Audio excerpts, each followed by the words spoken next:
Hi, it's Mr. Anderson, and this is Environmental Science Video 5. It's on water resources. Our body is filled with over 60% water, and this doesn't seem like a big deal because the Earth is covered with over 70% water.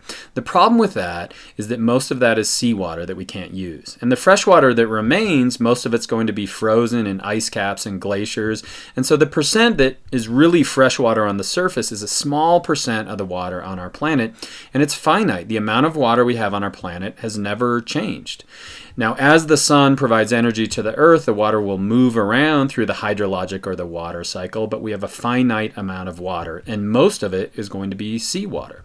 We have a little bit of fresh water. The seawater moves around through ocean currents. The fresh water could be divided into groundwater, water underneath the surface, and then surface water, which is on the surface. Now, we need that water. We need it domestically in the home to take a shower or to drink, but we also need it in industry to make our goods, and most of it actually goes to agriculture to make the food that we eat. The problem with water on our planet is that it's unevenly distributed. In some areas there's lots of water, in some areas, however, there's going to be scarcity. And so humans have had to learn how to store water, move it around, and in the future we may have to desalinate some of that seawater so that we can use it as fresh water. Now, where is that groundwater stored? It's underneath the ground in aquifers that we can deplete. What about the surface water? Well, it can be stored in reservoirs that occur naturally or ones that are created as we produce dams.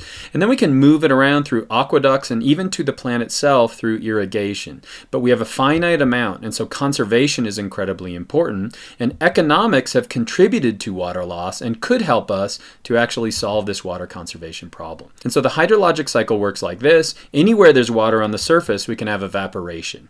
That gets cooled and eventually leads to condensation and precipitation. Once it's on the surface, we call that surface water. It's running over the surface. That could be lakes and swamps and rivers. After we have that water hit the ground, it can, however, be infiltrated into the soil and the ground itself. To give you an example of that, imagine I've got a beaker here. Is it full? Well, maybe full of air. If I put marbles in it, is it full? No, you can still see there's spaces in it. What if I fill it up with sand? Is it full? No, there's still spaces in there. If I fill it up with water, now we're starting to fill up that beaker. And that's what infiltration is. As the water flows down into the soil, we call that now groundwater. Let's say it's not filling that whole beaker, it's right here. That point at which we have saturation in the groundwater is called the water table. Most of our planet is covered with water. Unfortunately, it's seawater. It has salt dissolved in it. If you drink it, you'll die. If we put it on our fields, the crops are going to die. Now, it moves around using currents. We talked about that in the last video on the atmosphere. It cells in the atmosphere and the Coriolis effect. So we have these general trends in circulation. But also salinity affects it. And so if we look at an area right here, it's a high salt concentration because we have a lot of evaporation. But up here, we have a lot of melting of that glacial ice, and so we're going to have a low salt concentration. And so the salt concentration and differences in heat create these thermohaline circulation that really make that whole ocean on our planet one system. Now, if we look at fresh water, it can be divided into water that is above the surface. We call that surface water, and then groundwater. But what's interesting is if we look to the sides of that stream, you can see the water table in the groundwater. And so if you dig a hole right here, it's just going to fill in with water because of all that groundwater around it. Now, this is an aquifer. It's storage of that water in the groundwater. We call this unconfined aquifer because the water can move between the surface and the aquifer itself. If I were to dig down a little bit, we could find what's called a confined aquifer, and that's going to be stuck between this impermeable rock down here and above it. Now, let's say we want to get to that groundwater on the surface. If we want some of the surface water, we simply pump it out of the stream, but if we want to get out of that groundwater, we could dig a well. Now the water, we could either pump out the water, or sometimes we'll have what's called an artesian well, where there's either enough gravity above it or enough pressure in the groundwater so it actually comes out. But as we use that well, just like using a stream, the water table is going to drop, and so we're going to start to deplete that aquifer. Now, an important term in filling an aquifer is something called recharge. So as we get water and infiltration, we're going to fill up that aquifer. But if the outputs, in other words, if we pull out more water than we're putting in, we're going to deplete the aquifer. And what are we using all this fresh water for? Well, if we break it out using a pie chart, most of it is actually for agriculture, the growing of our food. We use some of it for industry. and then some of it domestically in the house. The problem again is that it's unevenly distributed on our planet. Brazil's going to have plenty of water, but if we look in the desert southwest of the US or in the Sahara, there's not going to be any water right there. And so what have humans done? We've started to store water. So reservoirs are an example of that. A big example would be the Three Gorges Dam that was built in China, finished in 2006. And so this is what that river, the Yangtze River, looked like before they built the dam. And then they built the dam, it finished in 2006. You can see what it looks like then. So we're storing the water behind the dam. What's nice about that? Now we have water that we can use at will. We also can get energy from it as we run that water through a generator. We can control flooding downstream, and also we can use that for irrigation or the Three Gorges Dam they're using to increase shipping on the Yangtze River. So it sounds great. What's the problem? Well, there's going to be destruction wherever that water went. So we're decreasing 20% of the forest in this Yangtze River. We're displacing over 1 million people that used to live there.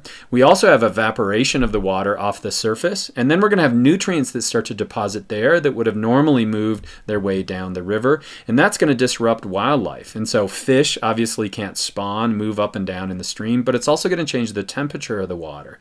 Example, there's a freshwater dolphin that went extinct in the Yangtze River, and the Three Gorges Dam may have contributed to that.